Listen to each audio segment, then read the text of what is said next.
everybody, and welcome back to Live with the Times. Today we are on a new parsha, Chayei Sarah. We're going to learn the first Aliyah of Chayei Sarah. Grateful to be here and grateful for all of you. And so, as we know, Vayera ended with the Akeda, and then goes on to talk about some of genealogy and the birth of Rebecca of Rivka. And so this now leads into it, because now it is dealing with the death of Sarah. And the sages say that actually the death of Sarah was caused by, so to speak, the Akeda.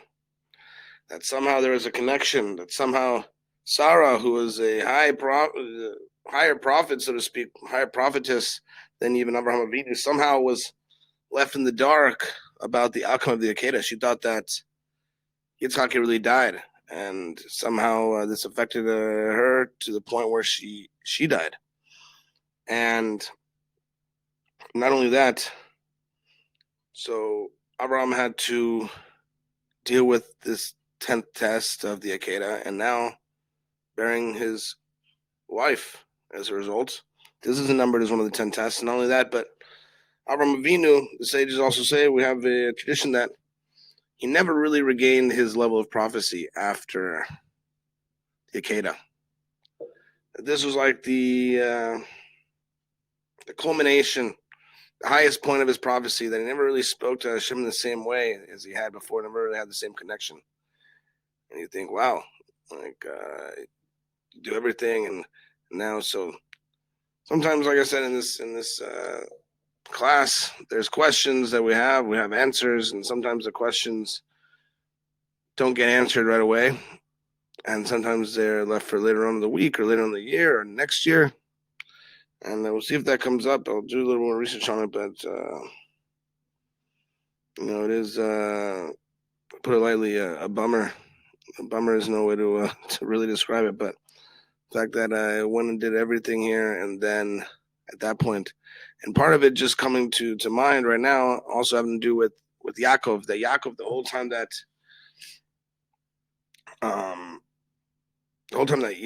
Yaakov was away from Yosef, or I should say, the whole time that Yosef was away from Yaakov when he was in Mitzrayim before he revealed himself, Yaakov also lost the power of prophecy.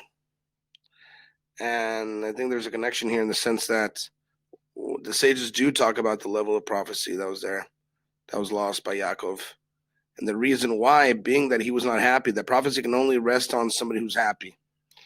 And Abraham could never really, I don't know, just coming to mind right now, right? But we know that Yaakov was definitely suffering a lot while Yosef was gone. And this, in and of itself, prevented him from reaching the level of happiness that a person needs in order to receive prophecy.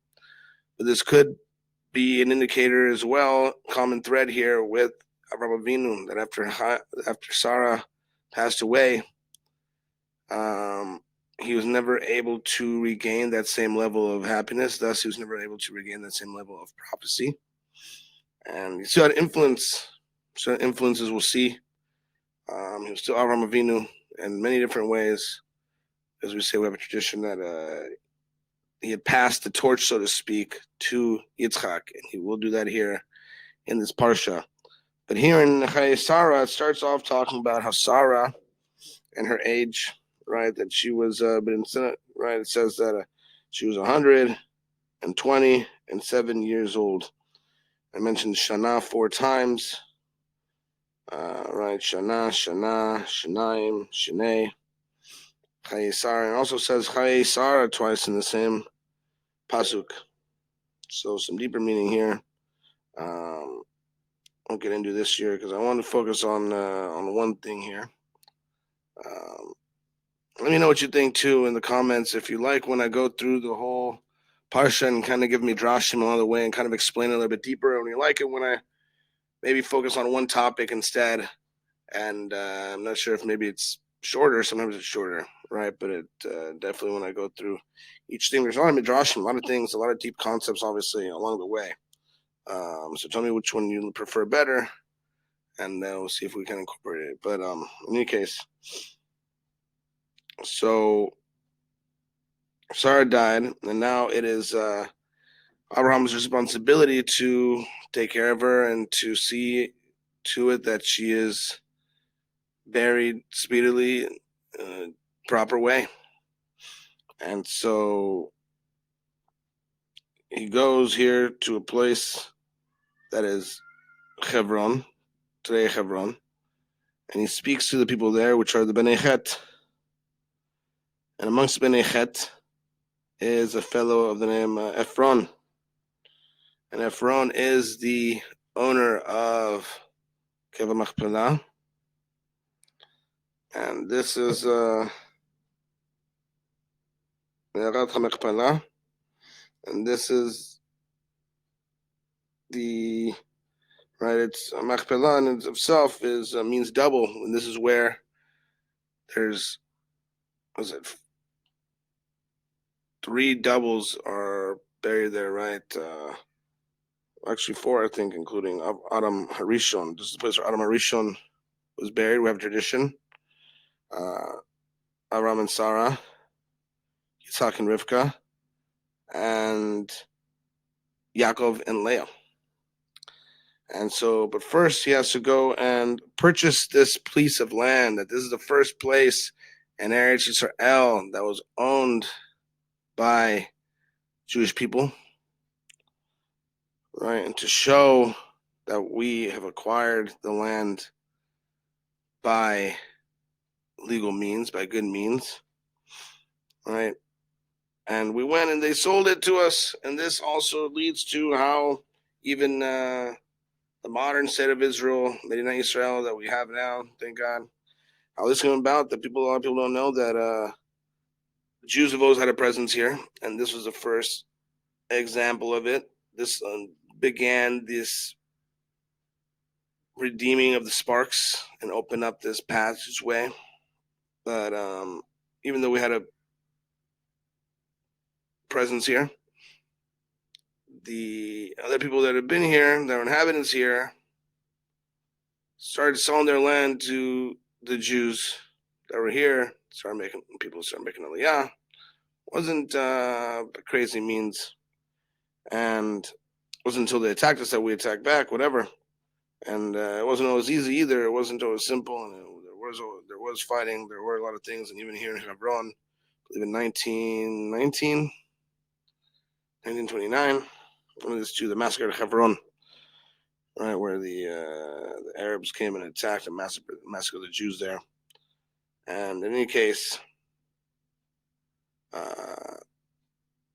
right at that time, a lot of people had been seeing that the place, Eretz Yisrael, they couldn't make anything grow here.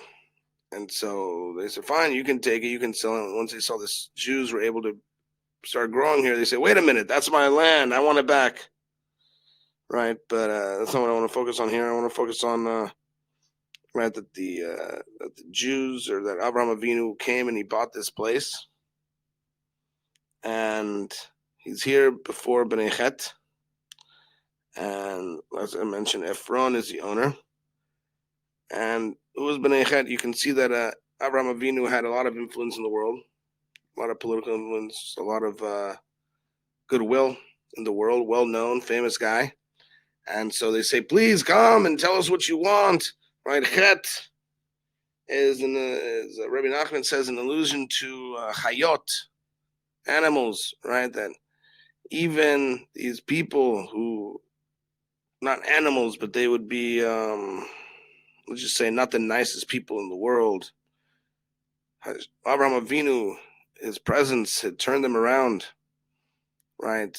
That you can see that people have a certain way of charming animals, and they have a way with animals, real life animals, right? And so too with humans, right? That we should be able to charm others and to lead them in the way of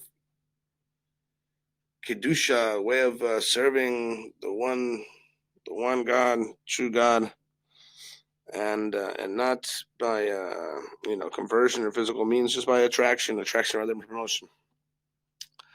But they go through here, and this whole passage here, and there's many like this as well. We'll see with Laban, we'll see with Esav, where on the surface they look like they're nice guys, right?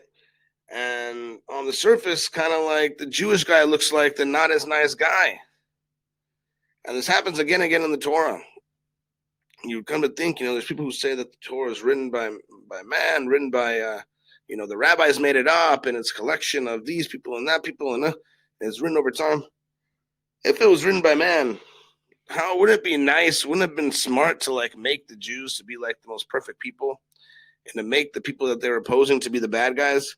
So many times the Torah is, if you don't know the deeper allusions that are, the deeper lessons that are alluded to in the text through the oral tradition, you think, oh my gosh, this Lavan guy is such a great guy. Why is Esav doing this stuff to him? Right? And Esav, Yaakov, why is Yaakov doing this up to him? If I said Esav before, I meant Yaakov as well. But why is Yaakov doing this? And same thing with Esav, right? He came to kiss him. What do you mean? Yaakov's acting a little standoffish, and then listen, the Torah is going out of its way to present people in a nice light, and when it comes to tzaddikim, the tzaddikim are held under high scrutiny, and so anytime a tzaddik makes a mistake, it's magnified, and the Torah is not mincing words a lot of times, and saying, and sometimes even making it seem worse than what they did, like with Reuven, and with his father's wife. What it's saying is not really what happened, right? With David HaMelech, so many times the Torah is kind of embellishing because it's like as if they did it because they more expected of them. And for people to come and to screw up is not such a big deal. We expect that of them. As we said last week, Avimelech, Avraham Avinu, he made the oath that he wasn't going to come back. Avimelech didn't make the oath, and Avraham didn't ask for him because what's his word anyways? It doesn't really matter. Right? People break their oath anytime. So here you can see that Abraham is approaching, and they say, "Oh yes, my Lord, yes, whatever you want, please have." And well, what I like is this cave over here. Right? Abraham having, just like we saw last week, that he has these visions. He can see angels who other people think are men, and he knows that they're angels.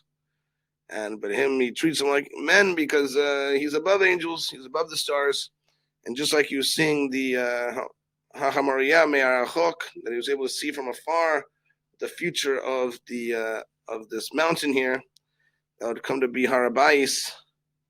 So too, he was able to see that this Cave of Machpelah was something else. It wasn't just a normal place. You could see that this was actually the gateway to Shemaim. That this is where, just as where Har HaMoriah, the Har HaBayis, this is where prayers go up and down. This place, like Machpelah, this is where souls come in and out of the world, so to speak. When people talk about the white lights, don't go towards the white lights, or near-death experiences, they're speaking about entering this realm that the portal is here at the Cave of Machpelah. If anybody's ever not been there, you should highly encourage it. I've been here in Israel for 7, 8 years, and actually I think I've only been one time. And a very moving experience. And just other people should be there more. In any case, and also this week, Chayei Sarah is a big balagan over there. Big thing. A lot of people going over there. So Hashem should protect them. Should see salvation immediately. And so with Ephron, what happens? He comes forward and says, yes, of course, my Lord, whatever you want, please have it. He doesn't really mean have it, right? Abraham knows that he's trying to pull a fast one. Besides, Abraham himself wants to be able to buy this legally. He says, please, no, I don't want any gifts. I don't want any handouts. Just as with Avimelech years before, far be it from me to accept a gift from you. Someone's going to come and say that Avimelech made me rich, or Paro made me rich. It's Hashem made me rich. Same thing here. Don't let me, I don't want to come later on. People are going to come and say, oh, yeah, the reason why, the Jews are in Eretz Israel is they came in, they took it, and they swindled people. No, we went in, we bought it. This is the first indication of this. And So I said, no, okay, maybe I'll charge you. Okay, fine. What do you want? Listen, between me and you, what's 400 shekels? What's 400 pieces of 400 pieces of silver in the shekel? I mean, apparently for this time, this exorbitant amount, this out of control amount. Right? Between me and you, what's the big deal? Just $1 billion. No, wait, come on, you got a lot of this money. It's fine. What's the big deal? You want this, right? And Abraham, what does he do? He doesn't blink an eye. Says, yeah, fine, sounds good. Doesn't try and negotiate. Doesn't try and later say, what? This is crazy. What are you talking about? Come on, this is the value of this over here. And then later on, Ephron would be like, wait a minute, this guy pulled a fast one on me. He goes, no, okay, that's what you want. Here you go, take it. Is it mine now? Yes, it's yours. Wonderful, fantastic. And this is the main thing here, right? That we see that Ephron, what a silly mistake he made. Silly mistake. He had everything. He had this amazingly holy place that was worth way more than any money. Abraham was actually like, we looked at it was, in Ephron's eyes, he's like, God, there's no way he's going to pay this. And if he does, then great. I love it. Right? And Abraham Avinu saying, oh, that's it in his head. Not too bad. Thought it'd be more. And Ephron maybe thinking, oh man, I should have asked for more. Maybe I made a mistake. But what happened here was that this was a place of holiness, a place of light, a place of, like as I mentioned, a portal into another world. And not only did Ephron not know what he had, he took it for granted and he sold it. Just as Esau later on goes and sells his birthright for a bowl of soup, a bowl of red lentils, Ephron makes a little better off with 400 silver coins, shekels, 400 shekels. But he never really knew what he had. And Avraham Avinu was the only person who come and could redeem it. And the land wanted him to come and redeem it. And it's easy to look over here and say, wow, how silly was it for Ephron to make this mistake? And good on Abraham to come in to get it. And to kind of disconnect ourselves from the situation and say, that guy's an idiot. What a silly mistake for him to let that out of his reach. He should have never sold it for anything. There's no amount of money that he could have sold it for that would have been even close to what the worth of it really is. It's beyond any sort of monetary value. It's beyond any sort of material value. It's beyond anything. This is a priceless possession that he has. And it's like I said, it's easy for us to disconnect and just say, that guy over there, I have no connection with. And usually a lot of times, I challenge you to think about this as we move along here, as we look back, as we talked about Lot and Sodom, and we'll look about more in the Torah, the times that we instantly want to discredit somebody, to disassociate somebody, disassociate from a certain event, the more that there's deep-seated, subconscious actions that we don't want to face.